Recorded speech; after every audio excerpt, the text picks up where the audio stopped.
Bienvenue les amis dans ce nouveau billet de la Bourse en stress en date donc du 23 août 2024. Donc après une période de congé, bon j'espère que vos vacances étaient bonnes, eh ben nous revoilà donc pour faire un aperçu de ce qui s'est passé et puis bah oui, il s'est passé quelque chose.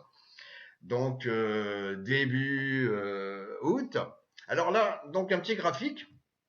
Vous voyez ici, donc c'est le dollar, donc la monnaie, hein, le dollar par rapport au yen japonais, donc japanese yen. Et vous voyez comme quoi effectivement le dollar s'appréciait énormément par rapport au yen. Pour une raison qui était très simple, c'est que le taux d'intérêt au Japon était inférieur au taux d'intérêt donc américain, ce qui veut dire qu'il y avait donc une génération de ce qu'on appelle le carry trade, c'est-à-dire j'emprunte des yens, ok, et je les place sur les marchés, sur des crypto-monnaies, etc., etc., puisque effectivement je profite d'un taux d'intérêt d'emprunt très faible au Japon, et puis bah, je mets sur les marchés aux États-Unis, j'investis sur le dollar quels que soient les dollars canadiens, par exemple. Alors, manque de bol, c'est que effectivement le Japon a commencé courant juillet à resserrer ses taux et à les remonter, ce qui veut dire, on voit tout de suite, effectivement, le dollar c'est moins apprécié, c'est surtout que le japonese yen est remonté et on voit tout. Ici en jaune, vous avez l'indice Nikkei. Ok, et ben on voit effectivement l'incidence directe. L'indice monté avait dépassé le plus haut d'ici et puis paf, catastrophe. Ben voilà donc et puis, on a eu un rebond parce que la Banque du Japon a dit bon bah ok, on va pas complètement remonter les taux, on va injecter beaucoup de liquidités et puis bah tout va bien. Donc là, je vous ai fait un petit blabla. Vous voyez, la Banque du Japon a décidé de relever les taux. Pour les emprunteurs, bah voilà, donc vous allez emprunter plus cher. Donc il y a plein de gens qui ont clôturé, bouclé leur position, voilà, etc. Donc c'est pour ça qu'il s'est passé ça sur les crypto-monnaies, sur les indices, sur les actions, etc.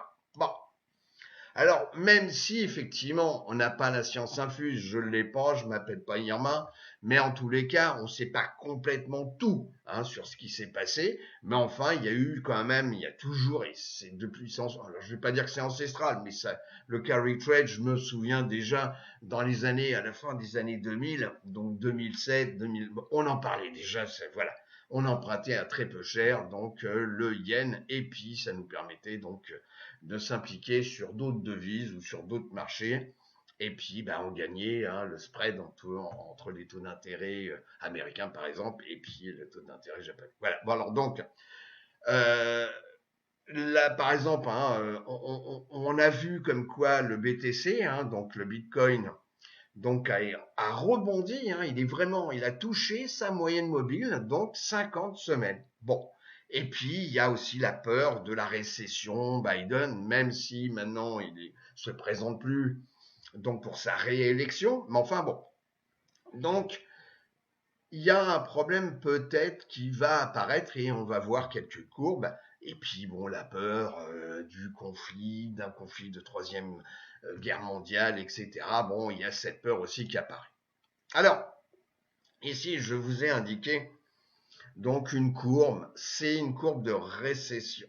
Oui, c'est une récession, voilà. La courbe de Sam, donc vous avez vu sur la diapo précédente, ok, on en parle. Sam, c'est une nana qui était, d'après mes souvenirs, elle était à la Fed. Elle a quitté la Fed et puis elle a monté son propre organisme, donc pour faire des statistiques. Et chose intéressante, c'est une courbe de récession. Donc si on remonte le temps passé, ça peut être toujours instructif. Hein, on voit ici ce qui s'est passé entre 2007 et ici donc 2011 où effectivement, 2007, on a eu quand même des indications, c'était pas très bon, etc., etc.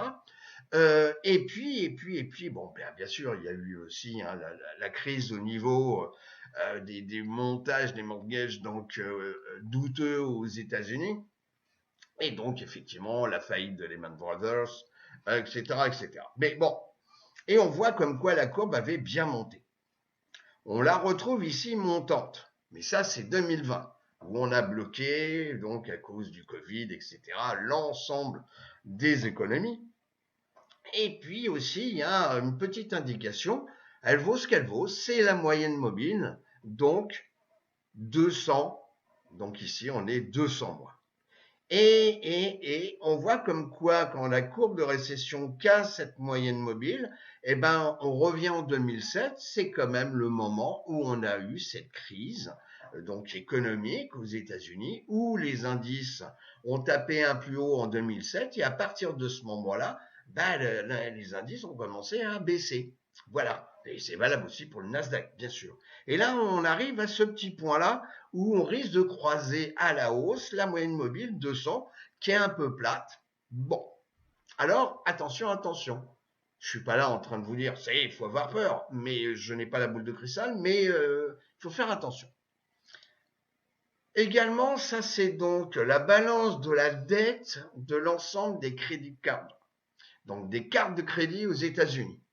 Et là, juste une petite indication, vous voyez comme quoi on est à 1115 milliards de dollars de dette sur l'ensemble des cartes de crédit aux États-Unis. Et ceci, on avait un point bas, puisque ici on avait eu 2020, puis hop, 2021, et puis depuis ça monte. Donc, il y a une indication, c'est-à-dire que la dette qu'ont les consommateurs américains devient de plus en plus importante parce que la vie est chère, parce que les loyers ont sacrément augmenté, parce que les œufs, je crois d'après mes souvenirs, sur le marché américain, les œufs a pris 50% d'augmentation.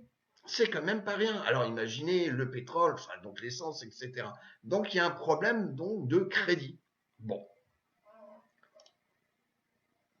il y a également un petit, donc là je vous l'indique, c'est, on a un problème de croisement ici entre les prix neufs et les prix, on va dire, d'occasion, enfin en tous les cas, les maisons déjà existantes, donc la revente, par rapport à l'achat d'une maison qui est neuve. Et là, on a un petit souci, c'est que le prix moyen, donc c'est en square foot, donc en pieds carrés, ok, pas en mètres pas de carré, mais c'est en pieds carrés, et on voit comme quoi effectivement le prix de l'existant, donc le marché de l'occasion, on va dire ça comme ça, ok, dépasse le prix du neuf.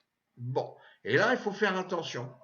Ça veut dire que quoi, si le prix neuf ne correspond plus à une demande ou c'est trop cher, voilà, il y a un problème, on va dire, économique. Donc, il faudrait regarder l'indice aussi, donc, qu'un ETF, XHB, pour tout ce qui est construction de maisons. Et donc, au niveau de, on va dire, du chômage, l'unemployment, là aussi, il faut faire attention. Je vous dis pas comme quoi on est sur un point de basculement, que ça y est, c'est la fin du monde et que etc. Non, il y aura peut-être des opportunités, mais je me permets de vous mettre en garde. C'est le rôle aussi nous de la bourse en stress. Oui, effectivement, là, c'est donc le pourcentage, c'est un rate, c'est un pourcentage où effectivement, le chômage commence à remonter. Il avait fortement monté en 2020, mais maintenant je ne vais pas revenir là-dessus, on l'a suffisamment évoqué. Et puis là, on a tendance à repartir à la hausse. Bon, il faut toujours garder, vous savez, le passé doit toujours servir. C'est pas, le passé n'est pas là pour dire comme quoi ça se répète à chaque fois, etc. Mais il doit toujours servir, en tous les cas, pour regarder dans le passé, pour savoir un petit peu ce qui pourrait se passer au présent ou même demain. Et ben là, c'est pareil, on se rapproche d'une moyenne mobile ici de 50 mois. Et regardez, quand on avait cassé donc la moyenne mobile 50 mois, eh ben ça correspond encore à 2007. Donc vous voyez, voilà. Donc c'est juste pour highlighter, c'est-à-dire mettre en lumière des petits soucis qui risquent peut-être de se passer. Alors, est-ce qu'on va de nouveau avoir un décrochage dans les 2 mois qui viennent, dans les 3 mois? Pour l'instant, je dirais non, parce que la Fed soutient les marchés. Ça, c'est une certitude. En septembre, on risque d'avoir, alors j'ai mis la possible, mais c'est pratiquement certain, comme quoi on risque d'avoir une baisse des taux, en tous les cas maximum pour moi de 25 points.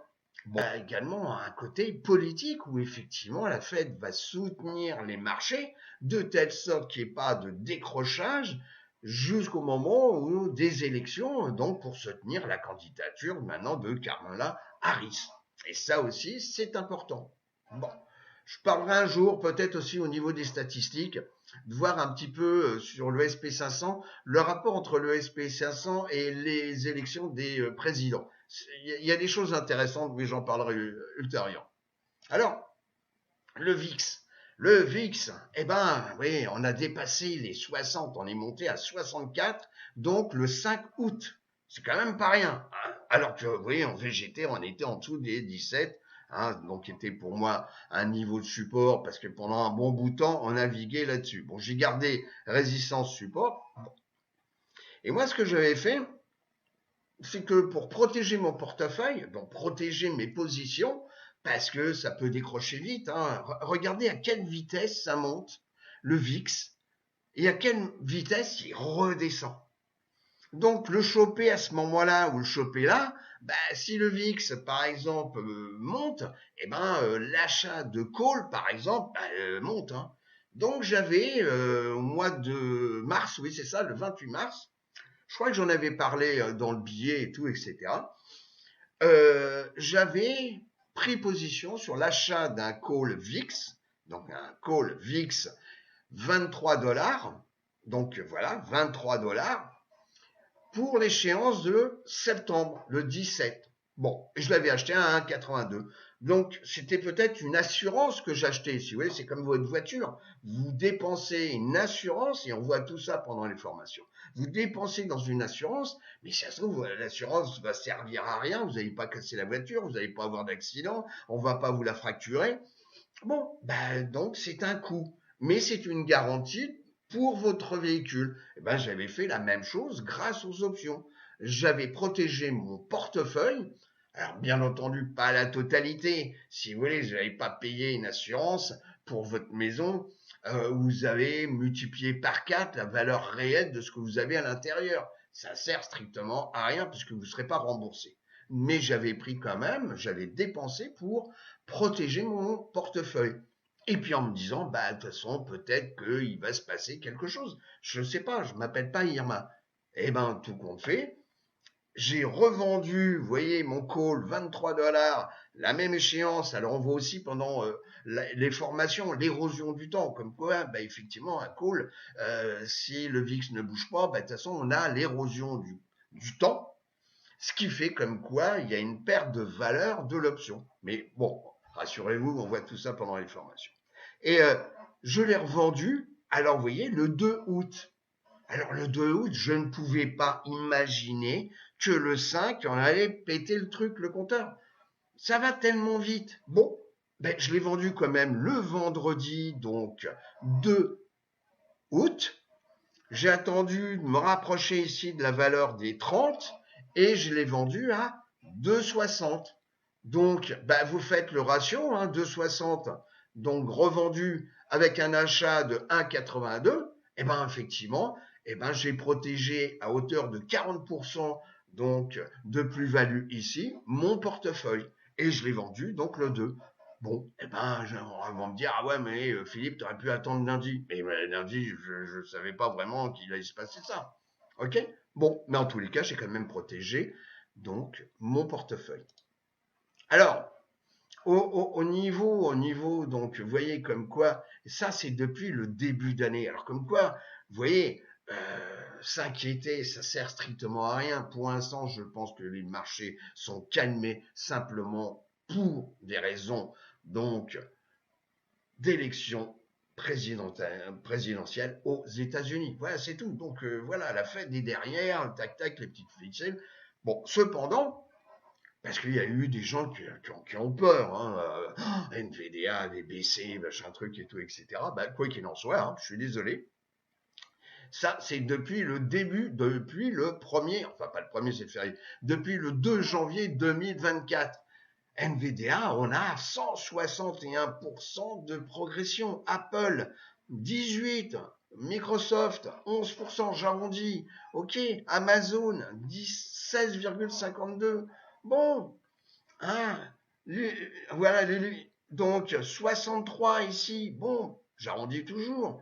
JP Morgan, 28, j'arrondis. Berkshire Hathaway, donc le fonds de Warren Buffett, bon, bah voilà, 27. Bon, bah vous voyez comme quoi c'est pas la catastrophe. Et puis également, donc là, on fait une ventilation par rapport à la capitalisation. Vous voyez que cette semaine, ça s'est bien passé. Donc, on a un petit réveil des small, on a une progression, oui, de plus de 3%, des micros, des nanos, ok. Et puis, on a toujours les larges et mégas. Bon, bah effectivement, une belle progression cette semaine.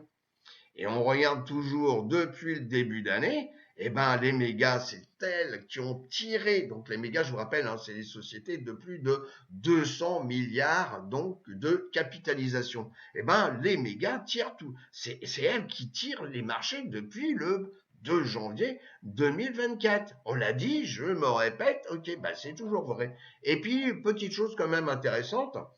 On a, ce qui n'était pas le cas, hein, les small, alors les small et les middle, vous voyez comme quoi elles sont positives depuis le début d'année. Ce qui sous-entend que peut-être le Russell 2000 se réveille aussi un tout petit peu, ce qui est intéressant pour l'économie américaine. Les secteurs depuis 6 mois, donc ici 127 jours, 6 mois. Je vous indique ici donc le SP500 par référence, vous voyez donc sur 6 mois, le SP500 a progressé depuis de plus de 11%. Bon. Alors, chose intéressante, l'ensemble des secteurs est positif sur 6 mois, ce qui est relatif, c'est même très important. Vous voyez, comme quoi, on a vu les points un peu sur l'économie, comme quoi il y a des trucs à checker, parce que bon, voilà, mais au niveau des marchés, bah, vous voyez, comme quoi, au niveau des marchés, tous les secteurs sont positifs. Et puis, bon, on a une petite préférence pour les utilities. Alors, est-ce qu'il y a eu une rotation des secteurs? Oui, si effectivement, aujourd'hui, les utilities sont effectivement numéro un en termes de progression, ça veut dire comme quoi on a tendance un petit peu à protéger ses portefeuilles. Au niveau donc des 4 indices, nous sommes toujours ici sur, vous voyez, 6 mois, donc 23 février, 23 août, et les 4 indices sont positifs. Donc ici, le Dow Jones, oui, donc il s'est bien réveillé, ok, on a 6%. Donc le Russell 2000, on se rapproche des plus hauts que nous avions rencontrés courant juillet. Bon, parce qu'il nous avait fait une belle progression. Alors, c'est quand même des éléments extrêmement positifs. Donc, vous voyez, c'est l'histoire de la balance. On a vu des points clés à vérifier, et puis là, on voit que les indices sont quand même positifs. La semaine prochaine, donc au niveau des earnings, donc vous allez avoir deux sociétés donc dans le compartiment des mégas, donc c'est au-dessus de 200 milliards donc de capitalisation. On va avoir deux sociétés qui vont présenter leurs résultats. On va avoir Salesforce, CRM, et puis on va avoir la fameuse NVDA, Nvidia. Bon, qui a une belle capitalisation, vous voyez, 3000 milliards de capitalisation, hein, j'arrondis, c'est quand même monumental. Bon, dans le compartiment des larges, c'est-à-dire 10 milliards, 200 milliards de capitalisation, vous allez avoir 33 sociétés qui donc présentent leurs résultats dans la semaine qui vient. Bon, donc, alors, il y a une société, alors c'est un petit clin d'œil, hein, je vous fais. Donc cette semaine, je vous ai pas fait un tableau avec les sociétés. Bon, il y a une société intéressante qui va présenter bientôt ses résultats. C'est la société Elco. Alors pourquoi Elco? Eh ben, c'est une des dernières sociétés que Warren Buffett a fait rentrer dans son fonds. Alors NVDA, Vous voyez, c'est les résultats, c'est le 28. Voilà, c'est mercredi. Alors, on va appuyer ici. Alors, NVDA, vous voyez, comme quoi, ben, on se rapproche des plus hauts qu'on avait vus au mois de juin. Le SP500, alors, son comportement, vous voyez, on se rapproche ici donc du plus haut du 16 juillet. Vous voyez, en clôture, 16 juillet. On se rapproche. Si on regarde en configuration donc hebdomadaire et ici mensuelle, vous voyez comme quoi bah, le mois n'est pas fini, donc on peut pas en parler, mais vous voyez comme quoi on est venu ici tester là 10 mois. Bon, ici on s'est rapproché de la 50 semaines. Et puis là, vous voyez, on avait cassé la 50D, on était sous la 10D. Bon, et ben à partir de ce moment-là, on se rapprochait ici de la moyenne mobile 200, mais on l'a pas touché, 200D. Le Nasdaq 100, vous voyez comme quoi on n'a pas encore dépassé les plus hauts, hein, donc de juillet. Si on regarde en configuration hebdomadaire, on a bien rebondi ici sur la moyenne mobile 50 semaines. Et puis là, sur la mensuelle, on voit comme quoi on est venu tester là 10 mois. Bon, pour l'instant, les configurations, hein, si on regarde en mensuel et en hebdomadaire, elles sont bonnes. Hein, on est toujours haussier. Industriel. Ben là, vous voyez, on vient tester, on teste les plus hauts qu'on a rencontrés donc en juillet.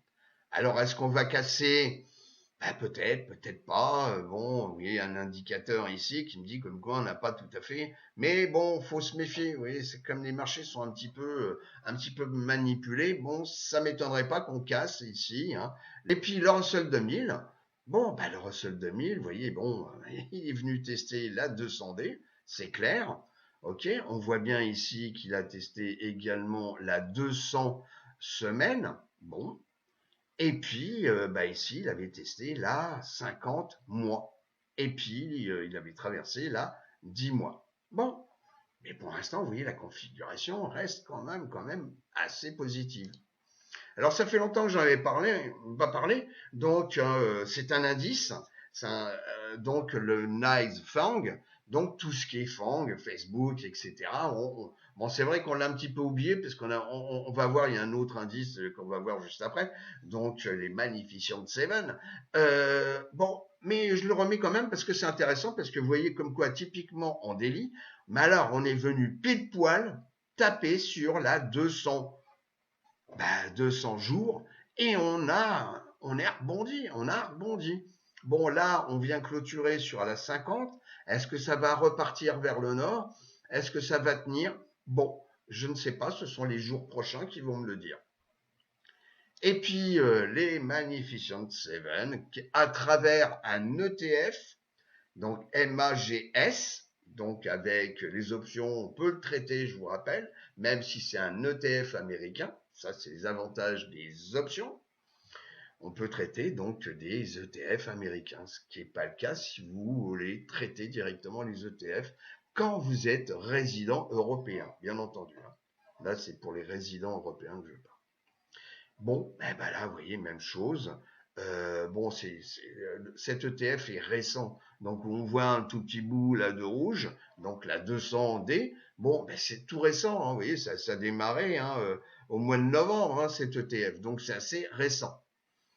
Donc, ben, on clôture au-dessus de la 50D. Bon, on est en plein milieu de la bougie donc de jeudi. Moi, est-ce qu'on va continuer vers... Ben, ce sont les jours prochains qui vont me le dire. Et pour finir, donc, moi je vous propose quand même, c'est de voir pourquoi les options, donc en dehors de la monnaie, expirent sans valeur. Donc c'est une vidéo que Michael a faite cette semaine passée. Je vous en termes donc de compréhension des options, et en plus c'est de l'information qui est gracieusement fournie. Donc informez-vous, apprenez, parce que le plaisir d'apprendre, c'est un gros bonheur de la vie. Hein. Voilà. Et puis, je vous propose, on se revoit bientôt. Bonne semaine de trading et je vous dis à très bientôt.